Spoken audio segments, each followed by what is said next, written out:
It seems every day there is a new product on the market or a procedure to help people turn back the hands of time. A group of Victoria seniors are trading the old adage of growing old gracefully to growing old healthily. And as it turns out, the Fountain of Youth is at Crystal Pool in downtown Victoria. With grace and speed, Dolores Odendahl powers her way through the water. And this is how she starts her day 3 times a week. It's usually 1,900 meters. Yes. Did I mention that Dolores is 74 years old?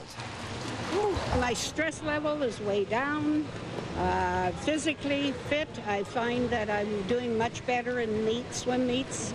A committed competitor, Dolores is in training for next week's provincials and the BC Senior Games, which will take place in Comox in September. I tell myself I'll do my best and hope for the best. That's all I can do, you know. And the meets are fun. Swim in our own age group against women, the men against men. There is not a lot of men at the other end of the pool at the morning aquafit class. Isn't that a shame? Yes. Yeah, that's too bad. But it's the man at the head of this class that has kept Bonnie Gallagher coming back for the past 6 years. One instructor, John Greaves, says march, the ladies get moving.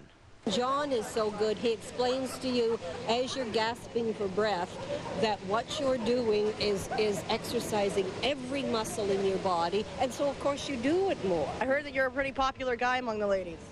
I like to promote them or to motivate them, so they seem to keep coming, so that's good. Some days I think I'm not going to make it today, and you do make it. It is a fountain of youth. And whether it's wading in the water or swimming leisurely lanes, the pool is paradise for the young at heart, both physically and mentally. And we can get caught up in the social aspect of it too, yes. But yes, it's just wonderful. I'm on my own, and the fact that I meet with the group, it really works well for everything all around, you know, so it's great.